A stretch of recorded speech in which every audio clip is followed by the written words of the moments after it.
Existe algo acontecendo dentro do seu cérebro agora, e você provavelmente nem percebe. Uma força silenciosa, repetitiva, que faz você se autossabotar sem entender o porquê. Você promete que vai mudar, se enche de motivação por 1 ou 2 dias, e volta ao ciclo de distração, arrependimento e frustração. A culpa nem sempre é sua. O que muita gente chama de síndrome do impostor ou falta de foco é, na verdade, um reflexo profundo do modo como seu cérebro foi moldado por estímulos, vícios e ambientes programados para te manter no automático. E é justamente isso que ninguém te explica, até agora. Você já percebeu que sabe exatamente o que precisa fazer, mas mesmo assim, não faz? Você promete que vai focar, parar de se distrair, mudar de vida. Mas quando chega a hora, algo trava. A mente começa a negociar, o corpo busca conforto, e de repente, lá está você repetindo tudo aquilo que jurou abandonar. Isso não é fraqueza. Não é falta de caráter. E muito menos uma síndrome qualquer inventada na internet. O nome disso é conflito neurológico, entre o que seu cérebro foi condicionado a buscar e o que você realmente quer construir. Enquanto a maioria das pessoas tenta resolver isso com força de vontade, motivação ou frases de efeito, a realidade é bem mais profunda. O problema não está no que você sente, mas no que o seu cérebro aprendeu a repetir. A autossabotagem nasce de um sistema neural viciado em recompensa rápida, dopamina fácil e estímulo constante. Você foi treinado para reagir, não para decidir. E quanto mais o ambiente reforça esse condicionamento, mais você se sente perdido dentro de si mesmo. O mais perigoso é que essa sabotagem parece normal. Roladas infinitas no celular. A sensação de estar sempre ocupado, mas sem sair do lugar. A ansiedade por resultados rápidos, que nunca vem. Tudo isso virou parte do cotidiano. E quanto mais o cérebro se adapta a esse padrão, mais ele acredita que isso é o normal. A dopamina vicia no querer, não no gostar. Você quer estudar, mas não gosta. Quer mudar, mas não sustenta. Quer ser melhor, mas está preso no ciclo de impulso e arrependimento. Esse vídeo é um convite para quebrar esse padrão. Não com promessas vazias ou técnicas milagrosas, mas com um entendimento real sobre como sua mente funciona e como ela está sendo manipulada todos os dias. Aqui você vai entender como a neurociência, a psicologia comportamental e a inteligência emocional explicam esse ciclo. E mais do que isso, como é possível reprogramar o seu cérebro para deixar de ser escravo do impulso e começar a agir com clareza, propósito e disciplina. A jornada começa com a verdade. Você não é o problema. O que está sabotando sua evolução é a forma como seu sistema de recompensa foi moldado. A boa notícia é que ele pode ser recondicionado. Com pequenas mudanças, ações intencionais e ambientes estruturados, é possível sair do piloto automático. O cérebro muda. A mente se adapta. Mas só quando você começa a entender o que realmente está acontecendo por trás do eu não consigo. Se você sente que já tentou de tudo, mas sempre acaba voltando ao mesmo ponto, respira. Porque agora, você vai entender como seu cérebro funciona de verdade, e como usar isso a seu favor. A partir daqui, o que parecia falta de foco, preguiça ou distração, começa a ganhar outro nome, padrão cerebral. E o caminho para quebrar esse padrão começa no primeiro tópico. Tópico 1. Por que você faz o que não quer fazer? Autossabotagem não é preguiça, falta de força de vontade ou um defeito no seu DNA.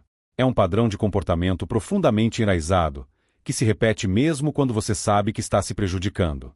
E é aí que mora o paradoxo. Como alguém inteligente, consciente e determinado pode se ver fazendo justamente o oposto do que quer? A resposta está no cérebro, nos hábitos automatizados e no ambiente que te molda sem pedir permissão. A neurociência tem avançado muito nesse campo, e o que antes parecia só falta de foco hoje se entende como um conflito interno entre querer e agir. Pensa comigo, quantas vezes você prometeu que ia dormir cedo, mas ficou rolando o feed até de madrugada?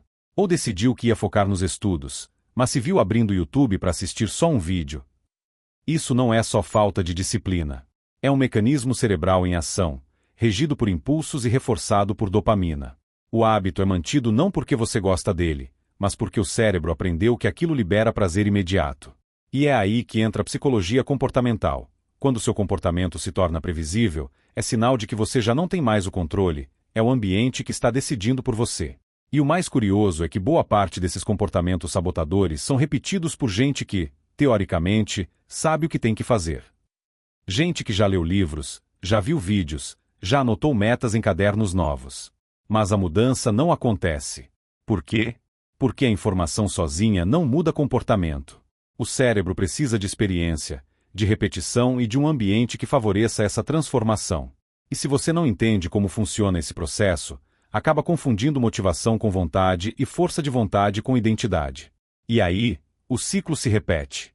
É nessa hora que a pessoa começa a pensar: será que eu não tenho jeito? E isso é perigoso. Porque começa como um pensamento inocente, mas rapidamente se transforma em crença limitante. E uma vez que você acredita que está quebrado por dentro, começa a agir como se estivesse mesmo. É o famoso ciclo de autossabotagem. Você falha, se culpa, se sente incapaz e por isso falha de novo. E o mais trágico é que tudo isso poderia ser evitado se a gente ensinasse inteligência emocional desde cedo. Mas já que isso não aconteceu, agora é você quem precisa assumir o controle da própria mente. A verdade é que, no fundo, existe uma dissociação entre o que você pensa que quer e o que seu cérebro realmente busca. Você diz que quer ser produtivo, mas se recompensa com distrações. Diz que quer ter controle emocional, mas se alimenta de estímulos rasos que te mantêm no piloto automático. E a culpa não é só sua. O ambiente em que vivemos é projetado para roubar sua atenção, minar sua autodisciplina e viciar seu cérebro em microdoses de dopamina. Redes sociais, notificações, fast content, tudo isso colabora para o seu vício em querer, sem gostar de verdade. Esse é o ponto de virada, entender que a autossabotagem não é uma fraqueza moral, mas um reflexo de um sistema neural mal regulado. E a boa notícia é que esse sistema pode ser reprogramado. A neuroplasticidade permite isso. Só que não basta entender. É preciso agir. Mas antes de mudar qualquer coisa na prática, você precisa entender como o cérebro funciona quando se trata de prazer, motivação e comportamento. Porque só assim você vai conseguir romper esse ciclo e, de fato, ser melhor que 99% das pessoas que ainda estão presas nesse mesmo padrão. Tópico 2. O erro invisível entre querer e gostar. A maioria das pessoas vive como se querer e gostar fossem a mesma coisa. Mas não são. E essa confusão simples é uma das grandes armadilhas que mantém você preso em ciclos de autossabotagem. Quer ver? Você acha que quer estudar, quer acordar cedo, quer ser produtivo. Mas seu cérebro está condicionado a gostar da sensação de prazer imediato. E é aí que ele boicota tudo. A neurociência mostra que o sistema de recompensa cerebral separa essas duas experiências, e quem não entende isso vive tentando resolver o problema errado. O núcleo accumbens, uma pequena estrutura no seu cérebro, é o responsável por gerar o querer. Ele antecipa a recompensa, ativa a dopamina e te empurra para a ação. Só que esse querer nem sempre está alinhado com o que você gosta de verdade. Já reparou como às vezes você sente vontade de comer besteira, mas depois nem aproveita tanto assim? Ou como você sente o impulso de abrir o Instagram, mas logo em seguida se sente vazio? É isso. O cérebro quer, mas não necessariamente gosta. E o pior, ele repete o querer, não o gostar. É por isso que você pode passar horas fazendo algo que nem te satisfaz. Você não está em busca de prazer real, está correndo atrás da liberação de dopamina que acontece antes, na expectativa. Esse é o mesmo mecanismo por trás de vícios em redes sociais, pornografia, comida e até compras. Você acha que está sendo guiado por desejos, mas na verdade é o seu sistema dopaminérgico te mantendo em movimento, mesmo que o destino seja um poço de frustração. O vício está no querer, não no resultado. Agora pare e pensa, o que você faz hoje repetidamente, mesmo sabendo que depois vem a culpa, o vazio ou o arrependimento? Isso não é só hábito ruim. Isso é um descompasso entre a motivação e a recompensa. A psicologia comportamental estuda exatamente isso, como o comportamento é reforçado pelo ambiente, mesmo quando os resultados são ruins. E o seu cérebro, se não for treinado, vai repetir o que dá descarga de dopamina, mesmo que isso esteja te destruindo aos poucos. É como uma criança birrenta que só quer doce. Ela não sabe o que é melhor para ela. E o seu cérebro também não sabe. A diferença é que agora você tem como educá-lo. A neuroplasticidade é o que muda esse jogo. Ela permite que, com esforço consciente e repetido, novos circuitos sejam formados, e você passe a querer o que realmente faz bem. Só que para isso acontecer, você precisa deixar de seguir o impulso e começar a tomar decisões baseadas em consciência. Isso exige mais do que motivação, exige estratégia, ambiente favorável e um compromisso com seus próprios valores. E talvez você nunca tenha parado para pensar, quais são, de fato, os seus valores? Ou será que até isso foi moldado pela internet? Porque se você não parar para refletir sobre o que realmente importa para você, e não para o algoritmo, o cérebro vai continuar no modo automático, viciado em querer, mesmo sem gostar. E quando você menos perceber, vai estar construindo uma vida que nem é sua. Por isso, no próximo passo, é hora de olhar além do indivíduo e começar a enxergar o verdadeiro vilão dessa história, o ambiente em que você está inserido. Tópico 3. O mundo moderno te vicia e você nem percebe. A maioria das pessoas acredita que tem controle total sobre suas decisões. Mas é só olhar de perto para perceber que isso é, na melhor das hipóteses, uma ilusão confortável. A verdade é que o ambiente atual foi desenhado com precisão cirúrgica para capturar sua atenção, estimular seu cérebro e viciar seus comportamentos. E quando você junta isso com um sistema neurológico que valoriza o querer mais do que o gostar, o resultado é óbvio: um cérebro constantemente hiperestimulado e uma mente exausta, mas inquieta. Pensa no seu dia. Quantas notificações você recebe antes mesmo de escovar os dentes? Quantas vezes você abre o celular sem motivo, só para ver se tem algo novo? Isso não é falta de foco, é condicionamento. A dopamina é liberada em microdoses sempre que algo inesperado acontece, e o feed infinito das redes sociais foi feito para isso. Cada rolagem te dá uma nova chance de recompensa. Mas como já vimos, o cérebro não gosta, ele só quer. E quanto mais ele quer, mais ele se desgasta. É um vício silencioso, que parece normal, mas sabota sua produtividade e seu controle emocional. A neurociência já mostrou que esse tipo de exposição constante altera fisicamente a estrutura do cérebro. A região responsável pela atenção sustentada vai se atrofiando, enquanto o sistema de alerta, ligado à impulsividade, fica mais sensível. Resultado: você sente que está sempre agitado, mas nunca realmente concentrado. Isso tem nome: fadiga dopaminérgica. E não é frescura. É a consequência de um estilo de vida pautado por estímulos rápidos, recompensas fáceis e uma ausência total de pausa consciente. E é aqui que entra o conceito de ambiente. Porque não adianta tentar mudar seu comportamento se você permanece rodeado por estímulos que sabotam qualquer tentativa de mudança. É como tentar parar de beber morando dentro de um bar. A psicologia comportamental deixa claro: o comportamento é moldado pelo contexto. E se o seu ambiente é tóxico, ou pior, hipnotizante, você vai viver em piloto automático. Não porque quer, mas porque o seu cérebro foi treinado para isso.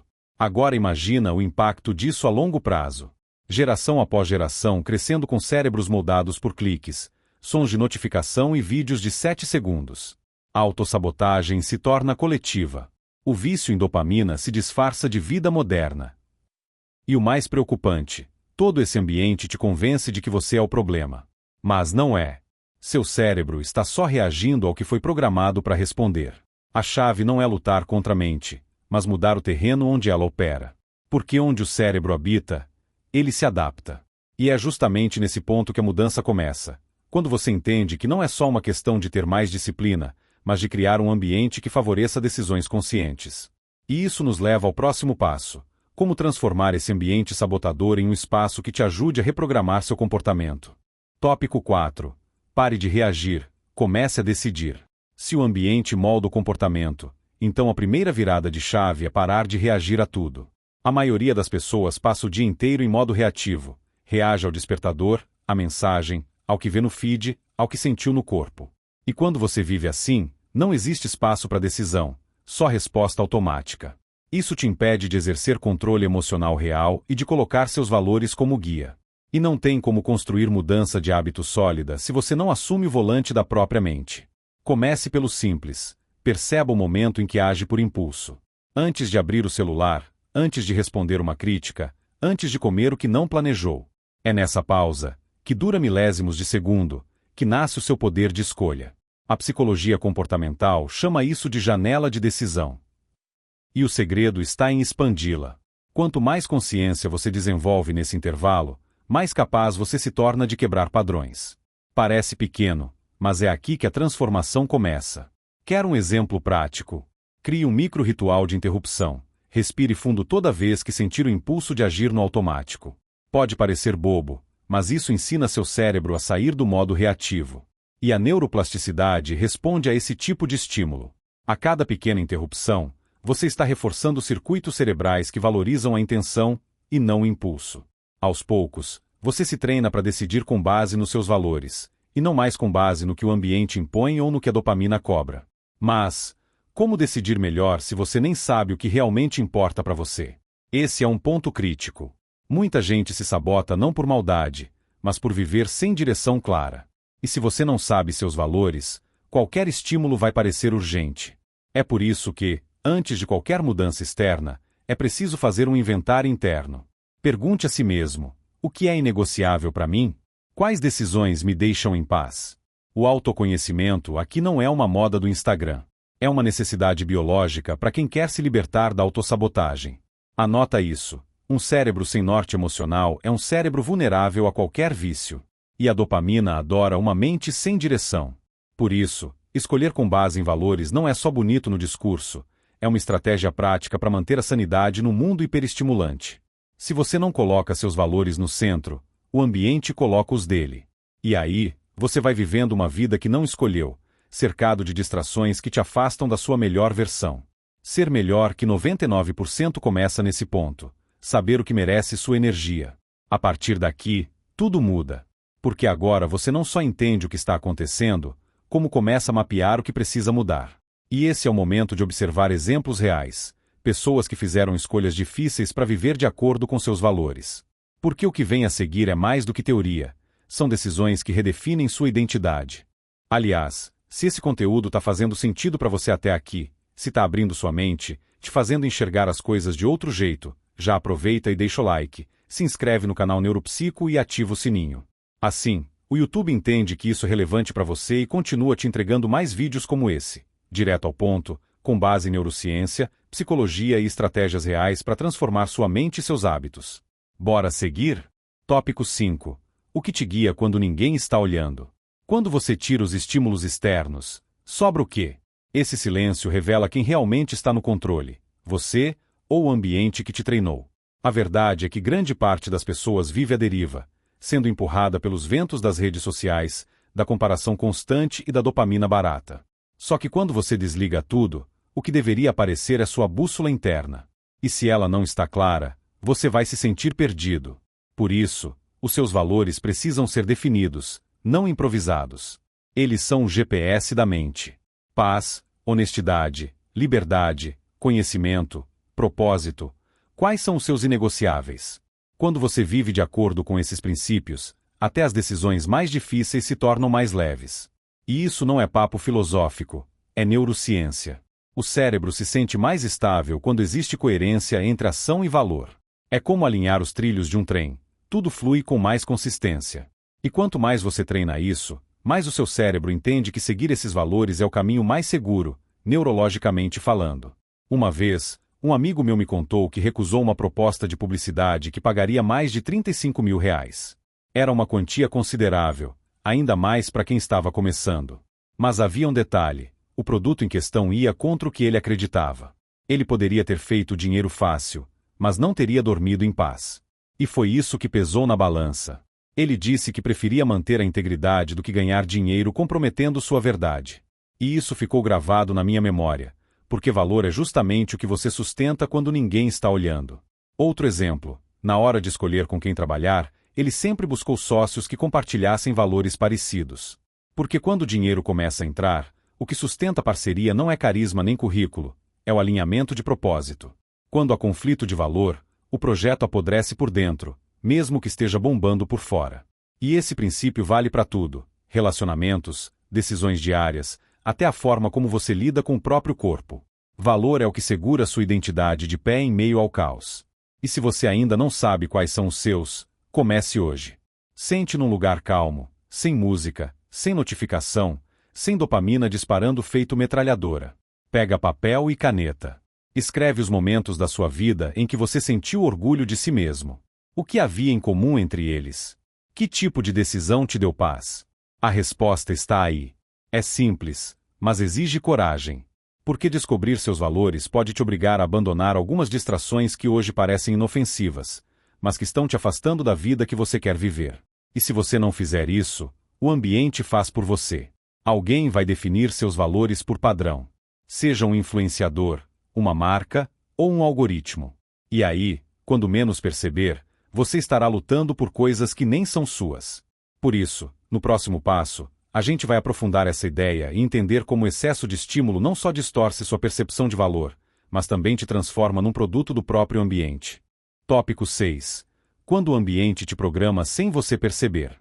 Muita gente acha que tem controle sobre o próprio comportamento. Mas a verdade é que o ambiente ao seu redor já tomou várias decisões por você antes mesmo que você percebesse. Sons, cores, luzes, disposição de objetos, notificações, até o cheiro de um ambiente, tudo isso influencia silenciosamente o seu cérebro. A psicologia comportamental já demonstrou que o contexto molda o comportamento. E a neurociência confirma: o cérebro economiza energia ao repetir padrões que funcionam no ambiente em que ele foi treinado. Um exemplo simples: se o celular está à vista, você vai pegar nele mais vezes, mesmo sem necessidade.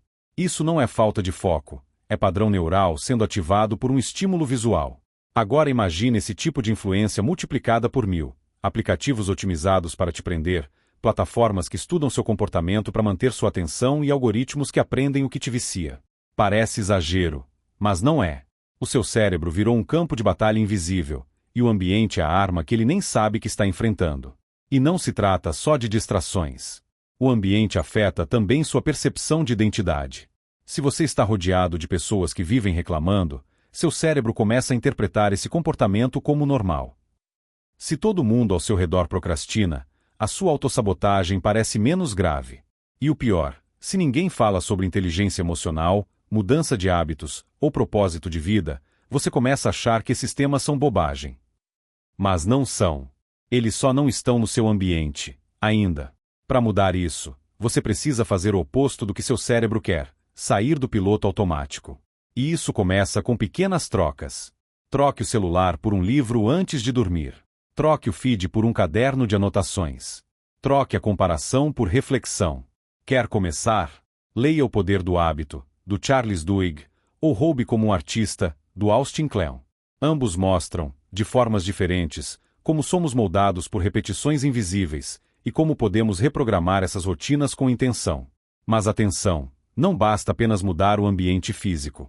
É preciso mudar também o ambiente mental. Isso inclui as ideias que você consome, as conversas que você tem, os vídeos que você assiste. O cérebro é como uma esponja dopaminérgica, absorve o que é repetido. E se você continua mergulhado em estímulos que reforçam a autossabotagem, é isso que ele vai repetir. Não é má vontade.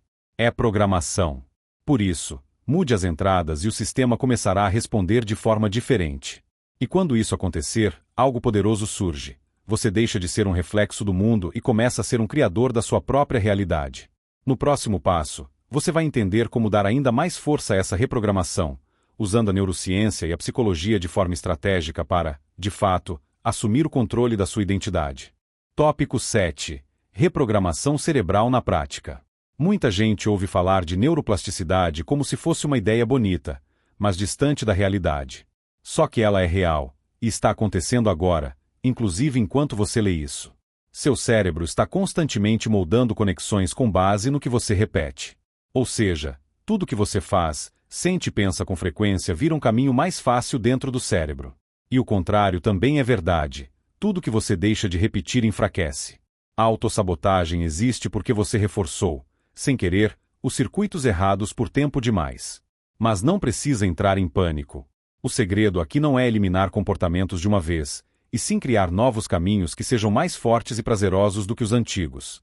É como mudar o trajeto para casa. No começo, você estranha, mas depois se acostuma. A reprogramação começa com hábitos simples e repetitivos, que são fáceis o suficiente para não gerar resistência. Quer um exemplo? Anotar suas intenções do dia antes de encostar no celular. Ou usar um alarme para lembrar de respirar fundo por 30 segundos 3 vezes ao dia. Parece pouco, mas esses pequenos hábitos sinalizam para o cérebro que você está assumindo o controle. E o cérebro adora clareza. Quanto mais clara a intenção, mais fácil ele entende o que precisa repetir. É por isso que mudar o ambiente e alinhar o comportamento com os valores acelera o processo. Quando tudo começa a apontar na mesma direção, a neuroplasticidade responde mais rápido. Não é força de vontade. É consistência com inteligência. Você reprograma o cérebro com ações pequenas, repetidas em um contexto favorável. E sabe o que atrapalha esse processo? A pressa. A falsa ideia de que a mudança precisa ser imediata. A autossabotagem adora isso, porque transforma o fracasso temporário em desculpa para desistir. Mas quando você entende que a neuroplasticidade precisa de repetição e tempo, começa a aceitar o progresso como parte do caminho. É aí que entra a inteligência emocional, reconhecer que recaídas acontecem, mas não invalidam a jornada. O foco precisa estar na frequência, não na perfeição. Outro ponto importante: reprogramar não significa virar um robô de hábitos. Significa reconquistar liberdade de escolha. Ter o poder de decidir conscientemente o que fazer, mesmo quando o impulso diz o contrário. Isso exige treino. Exige entender que cada escolha é uma microescultura no cérebro. E a repetição dessas escolhas define sua identidade futura. Você não é o que sente. Você é o que repete. E quanto mais intencional for essa repetição, mais alinhado com sua melhor versão você vai se tornando. E claro, reprogramar a mente exige mais do que força de vontade, exige método. E agora que você entende como o cérebro responde a estímulos e repetições, chegou a hora de mergulhar ainda mais fundo. Como transformar intenção em identidade sólida, e fazer disso um escudo contra a autossabotagem de uma vez por todas. E só um detalhe importante para quem quer ir além e colocar tudo isso em prática de forma estruturada. Tem um material completo que eu recomendo, é o Reprograme Seu Cérebro para Vencer a Procrastinação Definitivamente. Ele mostra como usar a neuroplasticidade para criar novos hábitos, eliminar padrões de autossabotagem e, principalmente, vencer essa dificuldade de agir mesmo sabendo o que precisa ser feito. Se quiser mais informações, dá uma olhada no comentário fixado depois do vídeo. Tópico 8. A identidade que você reforça sem perceber. Tudo que você repete vira hábito. E todo hábito, cedo ou tarde, vira identidade. O que pouca gente percebe é que a autossabotagem não está só nos comportamentos, mas na forma como você começa a se enxergar por causa deles. A pessoa não apenas procrastina, ela começa a dizer sou preguiçoso. Não apenas sente medo, ela afirma sou ansioso. E aí, sem perceber, ela reforça uma identidade limitada, construída não pela verdade, mas pelas repetições mal interpretadas. E o cérebro? Aceita sem questionar. A neurociência explica que a identidade é moldada por repetição comportamental mais emoção associada. Isso quer dizer que, se você falha repetidamente e sente culpa, essa culpa vira cola. E essa cola gruda no eu sou. Você começa a se definir pelo pior de si. E é aí que mora o perigo. O cérebro passa a filtrar tudo para confirmar essa versão limitada. Um erro vira prova. Um tropeço vira identidade. E quando você se identifica com o problema, você o protege. O que era para ser combatido, agora é defendido pelo próprio ego. Quer ver um exemplo prático? Pessoas que dizem eu sou desorganizado normalmente não estão tentando mudar de verdade, estão se protegendo da dor de tentar e falhar de novo. É mais fácil se aceitar limitado do que se arriscar a recomeçar. Só que essa autoimagem te aprisiona. A psicologia comportamental chama isso de autoeficácia aprendida negativa, a crença de que você não consegue, reforçada por experiências repetidas mal interpretadas. Mas isso pode ser quebrado. A chave é construir nova evidência. E a melhor forma de construir uma identidade diferente é agir como a pessoa que você quer ser, antes mesmo de se sentir pronto. Isso parece contraintuitivo, mas funciona. Você não precisa sentir confiança para agir com confiança. Você age, e o cérebro constrói a identidade depois. É como vestir uma roupa nova até ela se ajustar. A ação vem antes da crença. É assim que você muda de dentro para fora, dando pequenos sinais consistentes de que é alguém diferente do que costumava ser. Vale lembrar, isso não significa fingir ou se forçar a ser alguém que não é. Significa lembrar que sua identidade é flexível, moldável e construída com base nas decisões que você toma diariamente. E quando essas decisões estão alinhadas com seus valores, elas deixam de ser apenas ações, se tornam declarações de quem você está se tornando.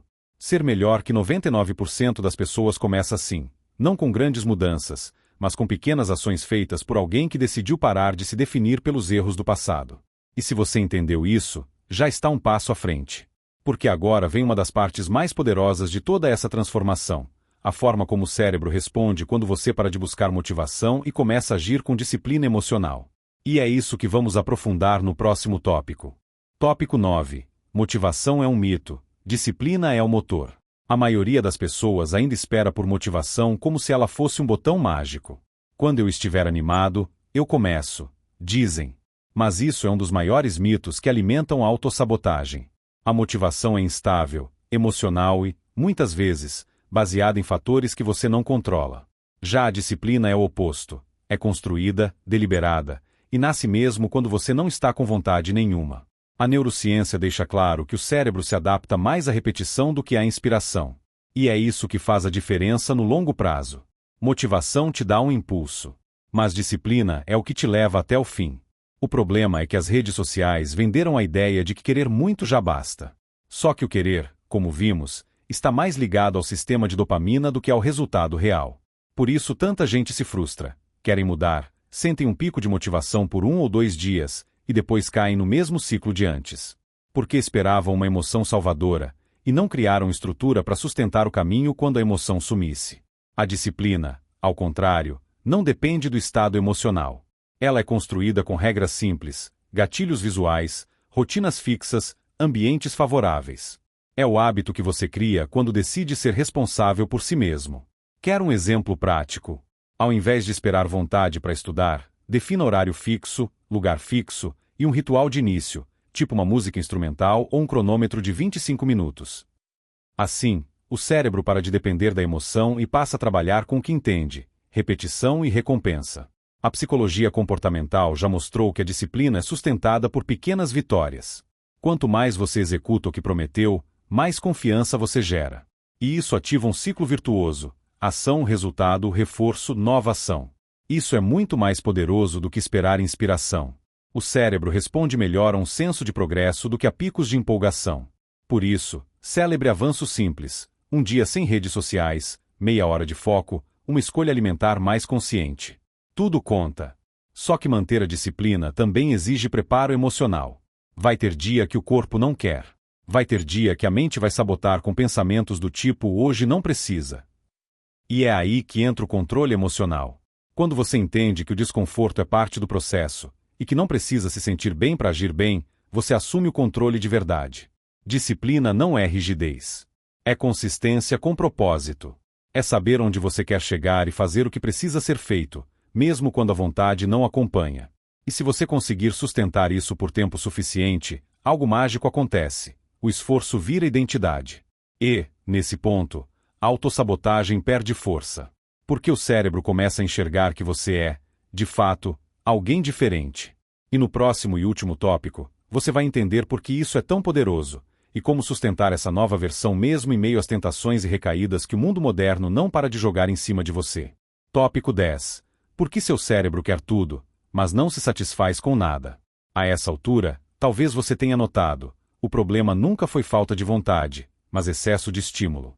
E o livro Dopamina, de Daniel Zellieberman, deixa isso claro com uma frase simples: a dopamina não nos faz felizes, ela nos faz querer. O sistema de dopamina no cérebro não está interessado em prazer duradouro. Ele só quer mais. Mais comida, mais cliques, mais likes, mais planos. Mas quase nunca entrega satisfação verdadeira. É por isso que você sente que está sempre correndo atrás de algo, mas nunca chega a lugar nenhum. O livro explica que esse sistema é essencial para nossa evolução. Foi o que fez nossos antepassados saírem da caverna em busca de comida e abrigo. Só que hoje, esse mesmo mecanismo está sendo usado contra você. A internet, os aplicativos, as plataformas, tudo é desenhado para ativar o seu circuito de dopamina. Você pensa que está no controle, mas está sendo empurrado. E o mais perigoso, quanto mais dopamina é ativada, menos sensível o cérebro fica. Ou seja, você precisa de doses cada vez maiores para sentir cada vez menos. Lieberman fala de algo que encaixa perfeitamente com tudo o que vimos: o loop do querer. É quando o cérebro começa a priorizar a busca em vez da conquista. É por isso que abrir o Instagram parece mais prazeroso do que terminar uma leitura. Porque planejar uma nova rotina parece mais empolgante do que executá-la. A dopamina vicia no processo de antecipação, não na recompensa final.